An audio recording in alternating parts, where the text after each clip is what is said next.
Welcome to Chosen by Love, where fate brings hearts together in the most unexpected ways. Subscribe and join our growing family of story lovers. Tell us where you're watching from, and let's begin today's journey. The people who lose their temper the fastest are not always the villains. Sometimes they're the only ones still willing to stand up for strangers. A cold October wind swept through downtown Boston, carrying the distant wail of sirens between rows of glass towers as Naomi Calloway tightened the strap of her worn leather portfolio against her shoulder and hurried across the crowded sidewalk. She had exactly 23 minutes to deliver revised design sketches to a client before racing to another consultation across town, and every minute mattered because missing even one appointment could mean another unpaid bill waiting on the tiny kitchen table inside the apartment she could barely afford. Around her, the afternoon traffic crawled through the streets while impatient horns blended into the restless heartbeat of the city. Then everything slowed. An ambulance appeared around the corner, its lights flashing urgently as drivers searched for room to pull aside. Most did. One black luxury SUV, however, remained stopped awkwardly near the hospital entrance, blocking the narrow lane just long enough to make every second feel heavier than the last. Naomi watched the ambulance hesitate before edging around the oversized vehicle, and frustration surged through her before reason had a chance to catch up.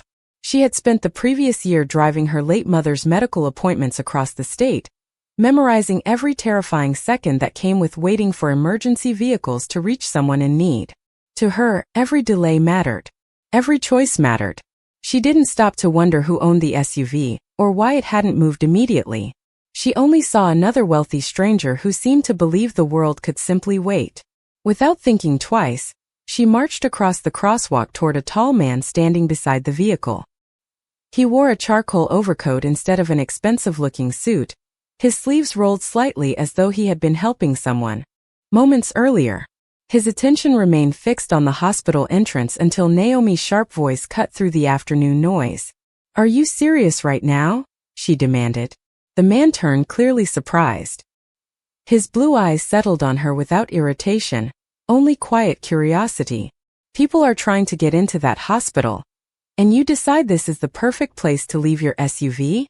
Several pedestrians slowed their pace, sensing confrontation. Naomi hardly noticed. The memory of her mother's frightened face during those endless hospital visits still lived somewhere beneath every heartbeat. "Money doesn't buy you the right to make everyone else's emergency wait," she continued, her cheeks flushed by the cold and her own rising emotion. The stranger glanced briefly toward the ambulance now disappearing around the corner before looking back at her. "You're right that emergencies shouldn't be delayed," he answered calmly. "I'm sorry it looked that way." His composure only irritated her more. "Looked that way?" she shot back. "It happened." For just a moment the man seemed ready to explain something. Instead he simply nodded once. "I understand why you're upset." No argument. No arrogance. No attempt to embarrass her. Just a quiet apology she wasn't prepared to hear. Behind him, an elderly volunteer stepped out through the hospital doors carrying a folded wheelchair. Another staff member thanked the driver of the SUV for helping unload an elderly patient who had become dizzy before reaching the entrance. Naomi froze for half a heartbeat, uncertain whether she had misunderstood what she had witnessed. Before she could ask another question, the man accepted a small thank you from the volunteer, offered a polite smile, then opened the driver's door. As he settled into the vehicle, he looked toward Naomi one final time. There was no anger in his expression, only a strange mixture of patience and disappointment that somehow stung more than any harsh reply could have. The engine started quietly. Seconds later, the black SUV disappeared into Boston traffic, leaving Naomi standing alone beneath the gray autumn sky with the uneasy feeling that she had judged someone far too quickly. She exhaled slowly, shook her head, and forced herself back toward the sidewalk. It didn't matter, she told herself. She would probably never see that mysterious man again. She had no way of knowing that the stranger she had just scolded in front of a dozen witnesses wasn't merely another wealthy driver passing through the city. His name was Alastair Whitmore, one of the youngest billionaires in America. And before another week had passed, fate was already preparing an introduction neither of them would ever forget. 7 days passed before Naomi Calloway thought about the stranger again, And even then it happened only because she caught herself replaying the look on his face while reorganizing fabric samples inside her small apartment. It was not anger she remembered. It was dignity. He had accepted blame without defending himself, and somehow that quiet response unsettled her more than an argument ever could. She tried convincing herself that it no longer mattered. Boston was a city of hundreds of thousands of people. The odds of crossing paths with him again were practically non-existent. Besides, she had too much work to worry about a brief encounter outside a hospital. On Monday morning, her phone buzzed with an unexpected call from a referral agency she occasionally worked with. A new client was looking for an interior designer who specialized in restoring historic homes while preserving their original character. The budget was generous, the timeline flexible, and the client specifically requested someone who cared more about craftsmanship than luxury trends. Naomi accepted before hearing another detail. Opportunities like this rarely appeared for independent designers struggling to build a reputation. 45 minutes later, she followed a winding road through one of Boston's oldest neighborhoods until towering maple trees opened to reveal an elegant estate hidden behind iron gates. The mansion stood proudly on several acres of perfectly maintained grounds, its white stone exterior glowing beneath the crisp autumn sunlight. Instead of looking cold or intimidating, the home carried an unexpected warmth, as though generations of laughter still echoed through its halls. Naomi parked her aging sedan near the circular driveway, collected her sketchbook and measuring tools, then reminded herself to stay professional. She had worked inside beautiful homes before. This was simply another project. A housekeeper welcomed her through massive oak doors into a grand foyer filled with natural light, antique artwork, and the faint scent of fresh lilies. Before she could fully admire the soaring staircase, an elegant woman in her early 60s approached with an inviting smile. Her silver hair was neatly styled, and her calm confidence seemed effortless rather than intimidating. "You must be Miss Calloway," she said warmly, extending her hand. "I am Evelyn Whitmore. Thank you for coming." Naomi immediately liked her. There was nothing performative about Evelyn's kindness. She spoke with genuine curiosity, asking thoughtful questions about Naomi's previous restoration projects instead of discussing money or prestige.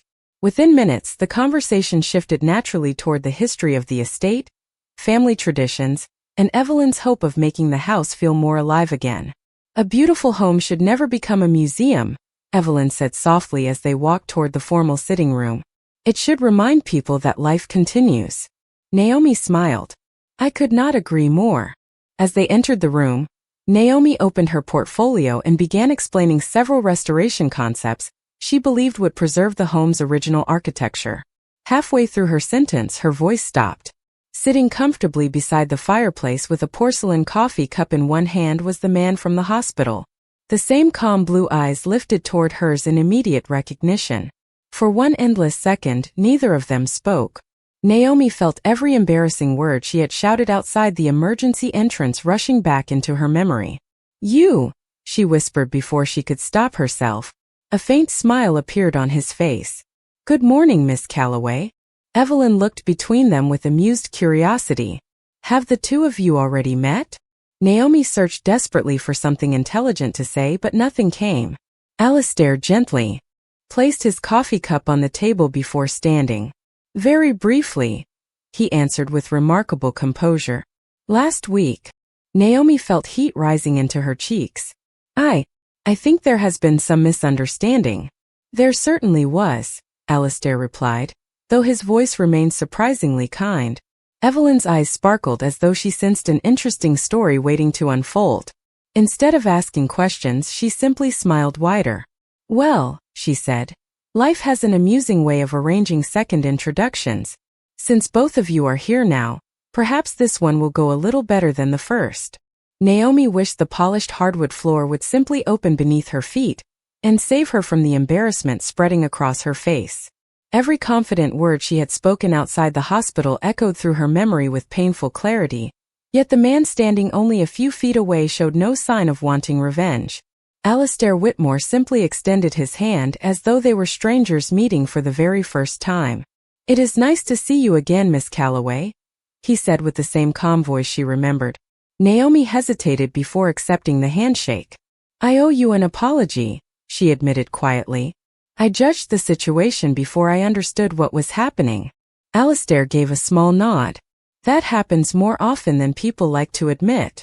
There was no sarcasm hidden in his answer, only honesty. Somehow that made her feel even worse. Evelyn watched the exchange with thoughtful eyes but wisely chose not to interrupt. Instead, she invited Naomi to continue presenting her design ideas. As sketches covered the large oak table, Naomi slowly settled back into familiar territory. She explained how natural light could be emphasized without changing the original architecture, how handcrafted furniture should complement history instead of competing with it, and how every room deserved to tell part of the family's story. Evelyn listened with growing admiration. Unlike many designers she had interviewed over the years, Naomi never suggested removing antiques simply because they were old. She treated every heirloom with genuine respect. Most people see expensive furniture, Naomi explained while carefully studying an antique cabinet. I see memories that deserve another generation. Evelyn smiled almost immediately. Exactly. Alistair remained mostly quiet, observing rather than leading the conversation. From time to time he asked practical questions about durability, sustainability, or long-term maintenance instead of focusing on appearances. Naomi noticed that his questions always centered on how people would actually live inside the home. He did not seem interested in showing wealth. He seemed interested in protecting family history. That realization quietly challenged the assumption she had formed after seeing the black SUV.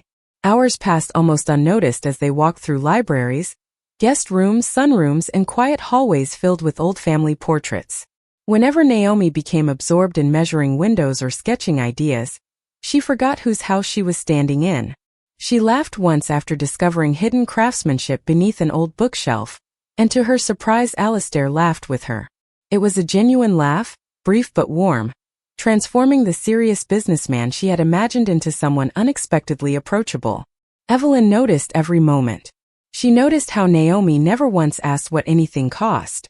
She noticed that Alistair, who usually rushed through meetings in minutes, willingly spent an entire afternoon discussing wood finishes and family photographs.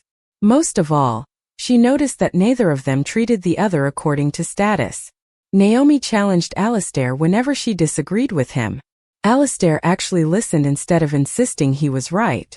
That alone made Evelyn curious. After the final room inspection, Naomi gathered her portfolio and thanked Evelyn for the opportunity. I will prepare a complete proposal by Friday, she promised. Take your time, Evelyn replied. Good work should never be rushed. Naomi nodded politely before making her way toward the front entrance. Just as she reached for the door, Evelyn called after her. Miss Calloway. Naomi turned. Evelyn walked closer until only a few feet separated them. One more thing. Her expression softened. Do not let one uncomfortable first impression convince you that you already know my son. Naomi glanced toward Alistair, who was speaking quietly with the house manager across the foyer. I am beginning to realize that, she admitted.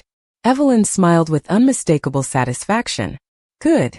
As Naomi drove away beneath rows of golden autumn trees, she could not stop thinking about the strange kindness inside that extraordinary house. Behind one of the tall windows, Evelyn watched the aging sedan disappear beyond the gates before turning toward her son with a smile that carried the confidence of a woman who trusted her instincts. For the first time in years, she had seen Alistair completely forget about business for an entire afternoon, and she quietly whispered to herself, perhaps fate has finally knocked on the right door. The following Friday arrived with bright blue skies and the kind of crisp autumn air that made Boston feel both timeless and full of possibility. Naomi arrived at the Whitmore estate carrying updated blueprints, material samples, and a notebook filled with handwritten ideas she had refined late into the night. She expected another formal design meeting. Instead, Evelyn greeted her with an unusually cheerful smile. Before we discuss the plans, she said, I have a small favor to ask. Naomi looked curious. Of course. Evelyn handed her a folded list. The restoration requires a few custom pieces that cannot be ordered online. Alistair was planning to visit several local craftsmen this morning. I would appreciate it if you joined him. You understand design better than anyone. Before Naomi could answer, Alistair appeared in the front hallway, keys in one hand and a travel mug of coffee in the other. "Good morning," he said with an easy smile. "Ready for an adventure?" Naomi laughed softly. "I thought I was coming to present renovation plans." "You still are," Evelyn replied with complete innocence. "After you return." Naomi had the distinct feeling that something had been carefully arranged, but refusing would have seemed unprofessional. Less than 20 minutes later, she found herself sitting in the passenger seat of Alistair's dark blue SUV as they drove toward a small woodworking studio outside the city. Unlike their first encounter, silence between them no longer felt uncomfortable. The radio played softly while colorful trees blurred past the windows. Eventually Alistair glanced toward her with a faint grin. "I should probably thank you." Naomi blinked in surprise. "For what?" "You are the first person in years who has ever yelled at me without knowing who I was." Naomi covered her face with one hand and groaned. "Please do not remind me." He laughed, and the sound carried genuine amusement instead of mockery. "Most people become nervous after learning my last name. You became more honest." Naomi lowered her hand and smiled despite herself. "That was not exactly my finest moment." "Maybe not," he admitted. "But at least it was real." The conversation drifted naturally after that. They debated classic architecture, favorite neighborhoods, coffee shops, and why old buildings deserved second chances instead of demolition. Naomi discovered that Alistair remembered small details surprisingly well. He asked about projects she had casually mentioned the previous week, and even recalled the names of local artists she admired. At the woodworking studio, the owner greeted Alistair not as an important executive, but as a longtime customer. While discussing handcrafted shelves, Naomi noticed Alistair kneeling beside an elderly craftsman to help lift heavy oak panels without drawing attention to himself. There were no photographers, no assistants, no audience. It was simply the kind thing to do. That quiet moment challenged another assumption she had unknowingly carried. Throughout the afternoon they visited a family-owned lighting workshop, a stone restoration company, and a small antique bookstore searching for historical design references. Somewhere between comparing brass fixtures and laughing over an old decorating magazine from the 1970s, Naomi stopped thinking about Alistair as the billionaire she had imagined and began seeing him simply as a thoughtful man who genuinely loved preserving meaningful places. On the drive back to the estate, rain began falling lightly across the windshield. Alistair slowed near a neighborhood bakery before pulling into the parking lot. "One more stop," he said. Naomi looked confused. "Do we need something else for the house?" "No," he replied. "My mother insists that nobody should discuss restoration plans on an empty stomach." They carried warm apple pastries and fresh coffee back to the mansion, where Evelyn welcomed them with a knowing smile the moment she noticed both of them talking at the same time about reclaimed wood and stained glass windows.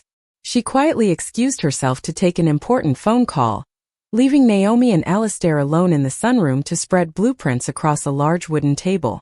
As they leaned over the drawings together, neither realized how naturally they had begun finishing each other's ideas.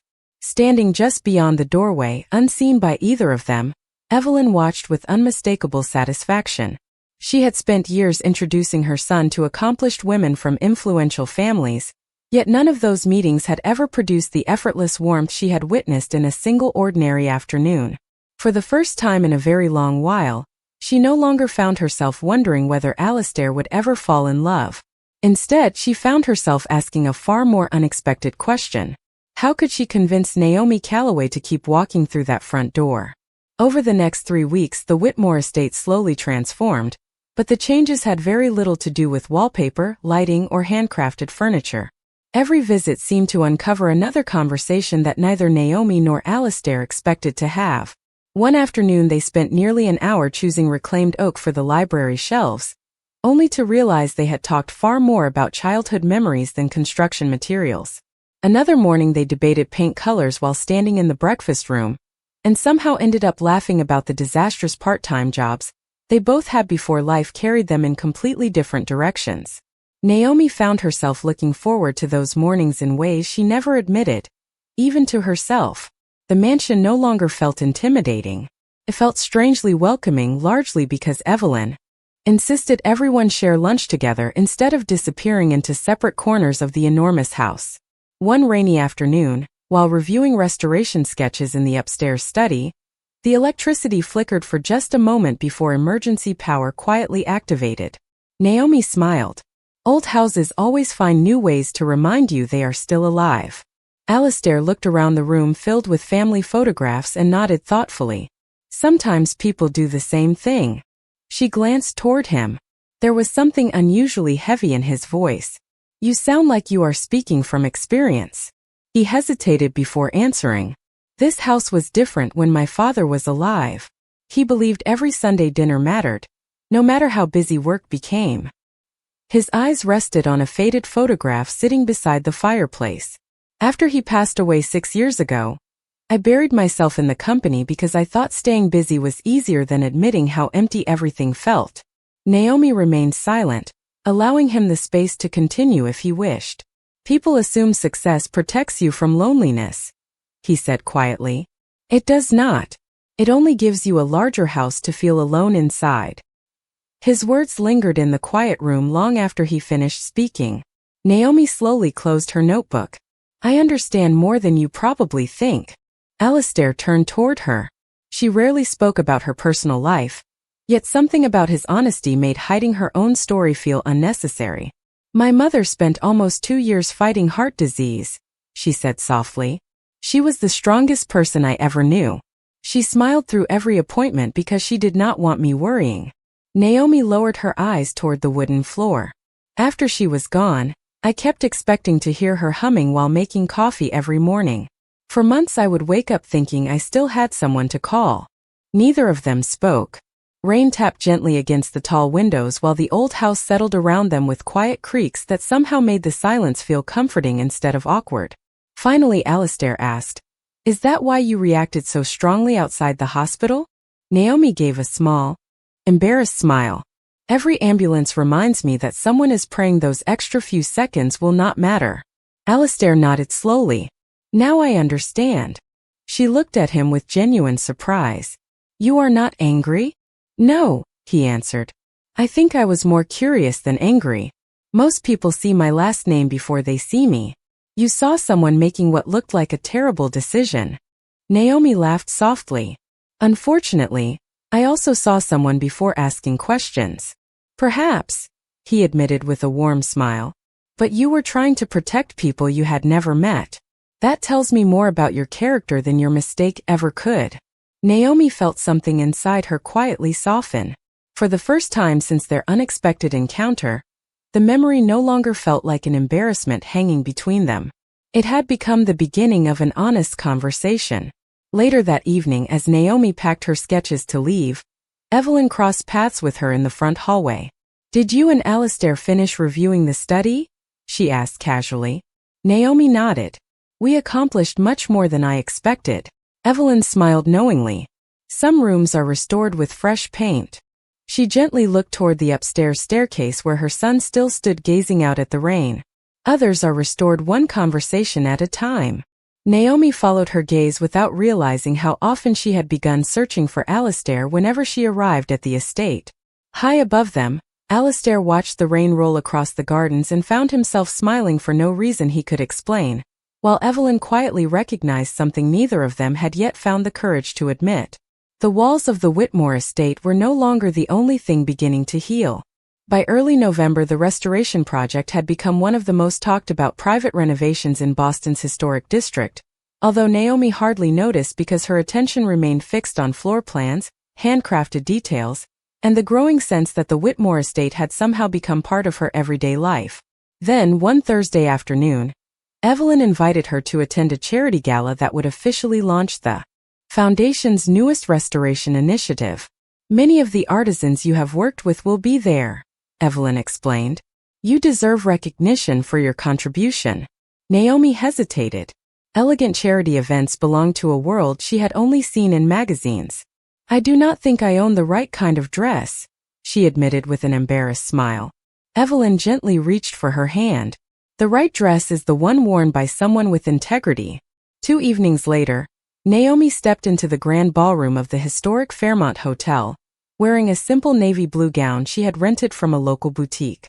Crystal chandeliers reflected across polished marble floors, while a string quartet filled the room with warm classical music.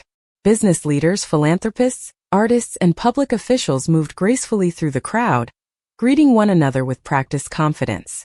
Naomi suddenly felt like an outsider again, much the way she had felt walking into that restaurant months earlier. Evelyn immediately welcomed her with genuine affection, introducing her to craftsmen, architects, and preservation specialists who praised her creative vision. For a little while Naomi relaxed, forgetting how unfamiliar the setting truly was. Then the ballroom lights dimmed slightly as the evening program began. The master of ceremonies stepped onto the stage with an enthusiastic smile. Ladies and gentlemen, tonight we celebrate more than historic preservation. We celebrate leadership that invests in communities, families, and the future of our cities. Please join me in welcoming the chairman of Whitmore Capital, founder of the Whitmore Heritage Foundation, and this year's recipient of the New England Civic Leadership Award, Mr. Alastair Whitmore. Applause erupted throughout the ballroom. Naomi slowly turned toward the stage just as Alastair stepped beneath the spotlight. He was dressed in a perfectly tailored black tuxedo, confident without appearing proud, acknowledging the standing ovation with the same quiet humility she had come to know during long afternoons discussing antique woodwork and family photographs.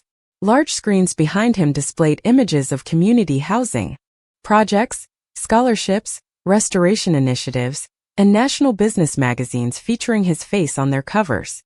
Headlines flashed across the screens describing one of the youngest billionaires in America, a visionary entrepreneur whose companies employed tens of thousands of people across the country. Naomi stood completely motionless. Her heartbeat seemed to disappear beneath the sound of applause. Billionaire, chairman, founder, national figure. Every ordinary conversation they had shared suddenly rearranged itself inside her mind. He had never spoken about private jets, luxury investments, or corporate influence. He had never corrected her assumptions, but he had never volunteered the truth either. She remembered laughing with him inside dusty workshops, sharing apple pastries in the SUV, and teasing him about paint colors without realizing she had been speaking to one of the most recognizable business leaders in the country.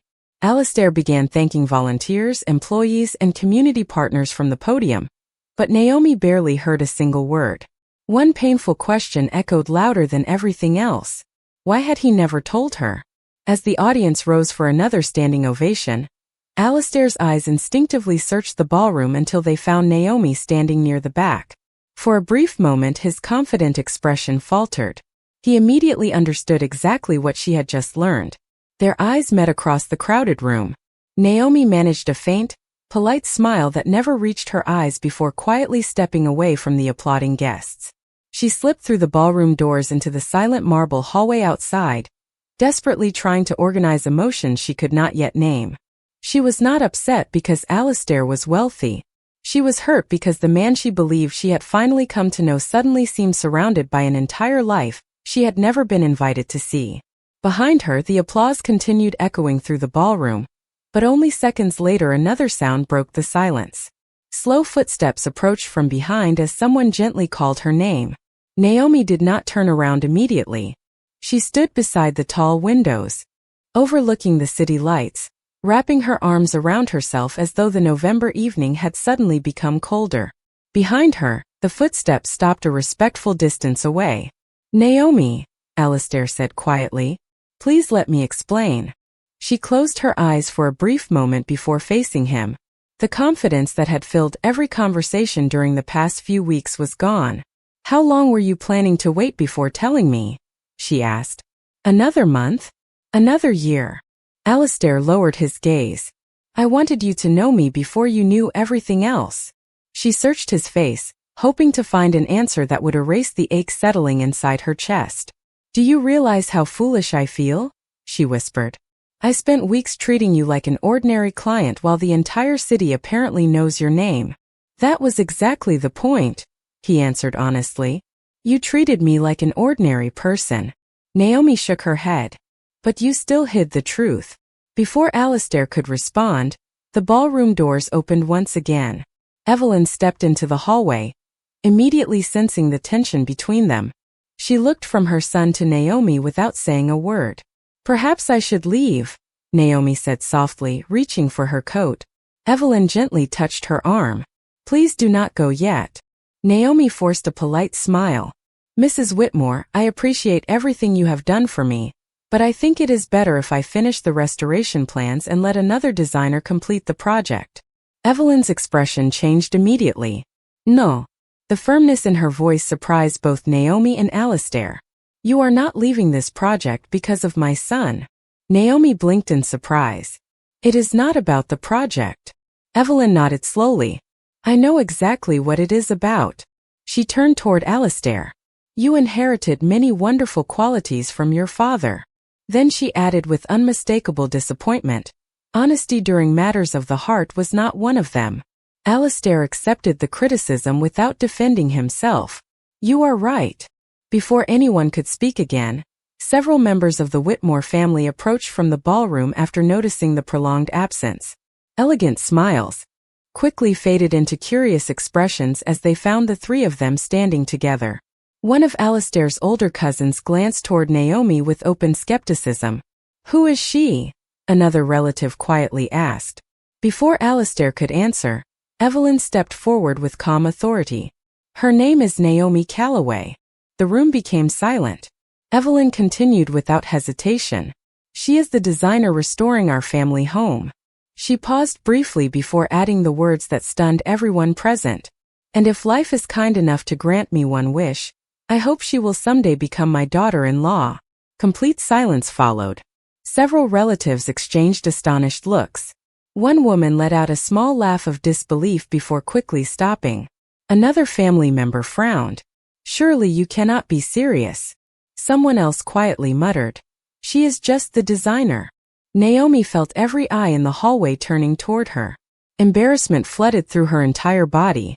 She never wanted to become the center of anyone's family conversation, especially not one involving wealth or social status. Please, she said gently.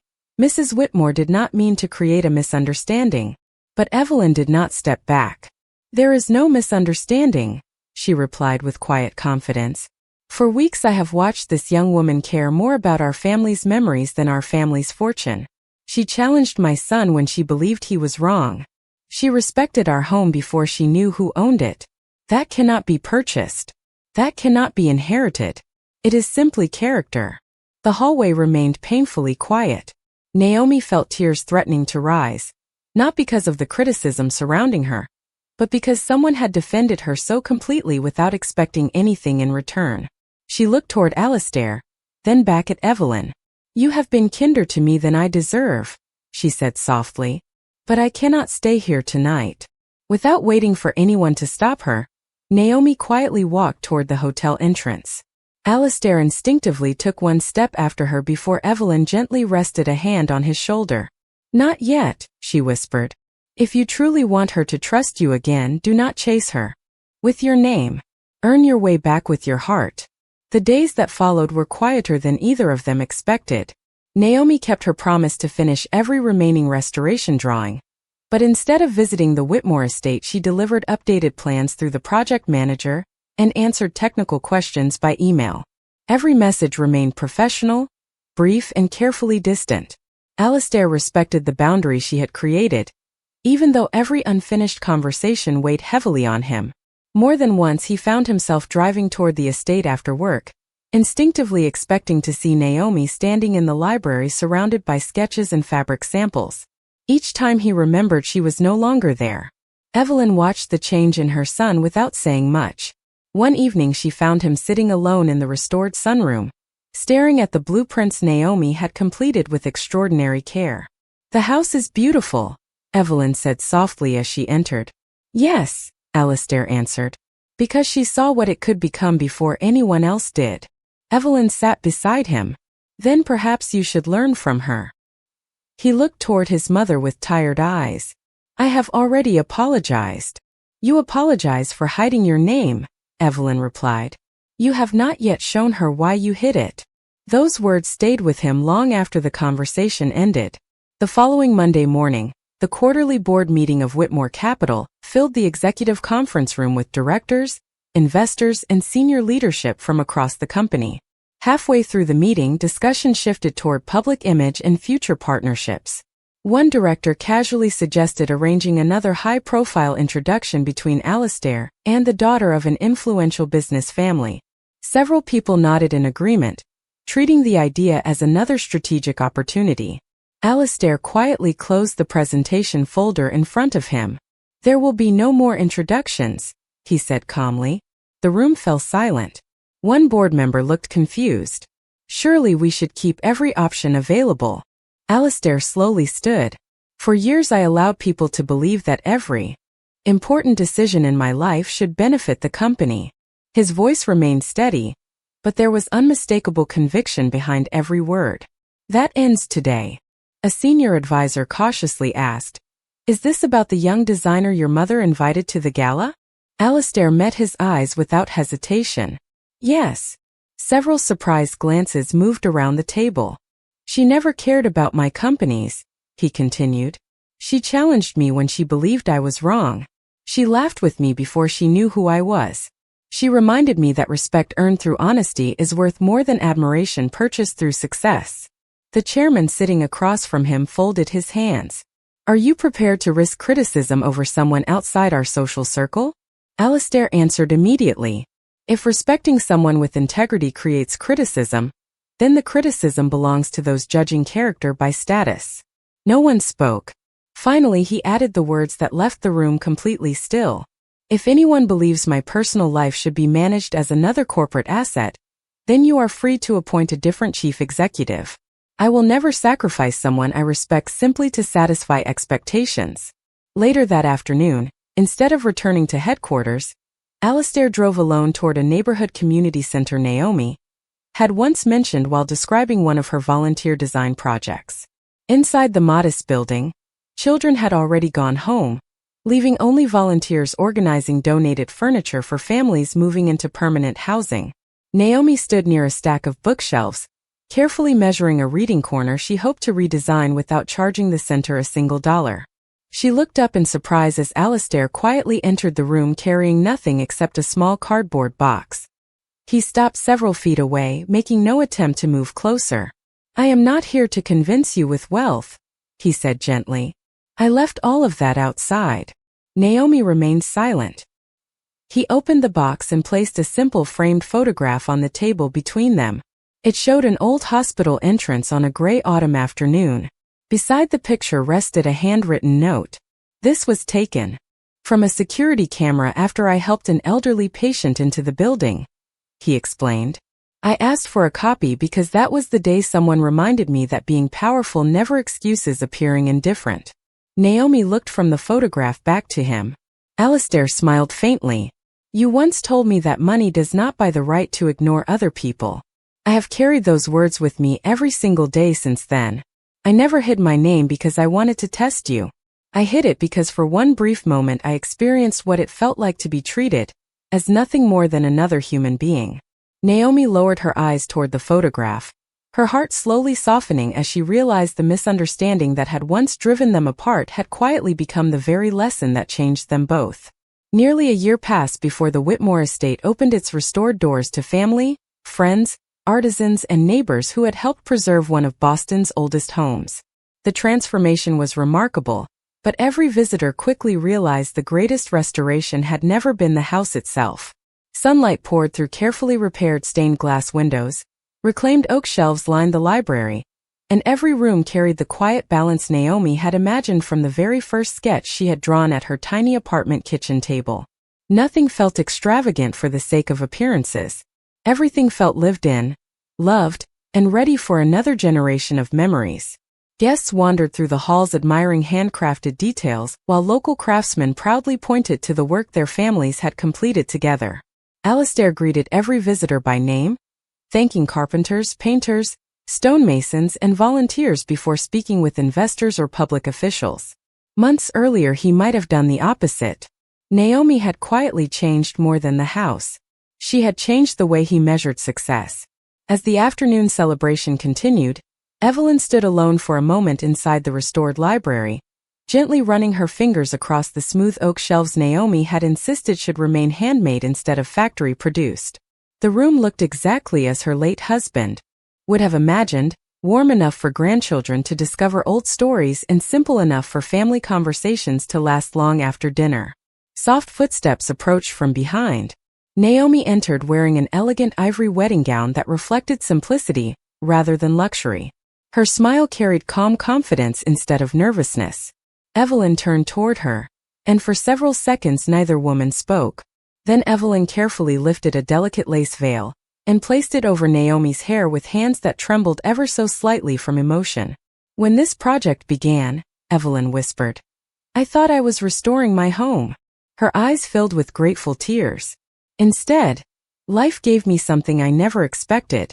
Naomi gently squeezed her hands. "You gave me a place where I belonged before I even believed I deserved one." Evelyn smiled through quiet tears. "I never found a daughter-in-law." She paused as emotion caught in her voice. "I finally found the daughter I had been praying for." Moments later, the small wedding ceremony began beneath the century-old maple tree overlooking the gardens. There were no television cameras, no business headlines, and no carefully managed publicity. Only family, close friends, and the craftsmen whose work had filled the house with new life. Alistair waited beneath the branches, his eyes never leaving Naomi as she slowly walked toward him. The officiant spoke about trust, forgiveness, and the quiet courage required to truly know another person beyond reputation or circumstance. When it came time for personal vows, Alistair smiled gently before looking directly into Naomi's eyes. "The first words you ever gave me were not kind," he said, and quiet laughter rippled through the guests. "But they were honest. You reminded me that respect must be earned, never expected.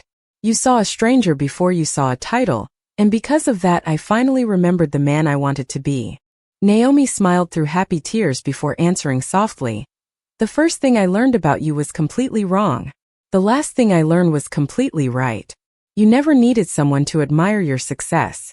You only wanted someone willing to know your heart. Thank you for giving me enough patience to discover it." They exchanged rings as golden autumn leaves drifted gently across the garden, and when the ceremony ended, the applause that followed felt less like a celebration of wealth and more like a celebration of two people who had chosen honesty over pride. As evening settled across the estate, guests gathered in the library where a single framed photograph rested on one of the restored shelves. It showed the hospital entrance where everything had begun, preserved beside a small handwritten card. Naomi smiled as she read the familiar words one more time. "Money does not buy the right to ignore other people." Alistair slipped his hand into hers. "It never will," he said. Together they looked around the room filled with laughter, family, and the warmth of a home that finally felt complete. Sometimes fate does not begin with perfect first impressions. Sometimes it begins with a mistake, grows through truth, and ends by reminding everyone that the richest lives are built not on fortune, but on kindness, humility, and the courage to love someone exactly as they are. If Naomi and Alistair's journey touched your heart, do not let the story end here. Please like this video, share it with someone who believes kindness is more valuable than wealth, and subscribe to Chosen by Love for more unforgettable billionaire romance stories filled with heartfelt moments, second chances, and inspiring endings. Your support helps us bring more emotional stories to life. Thank you for watching, and we will see you in the next story.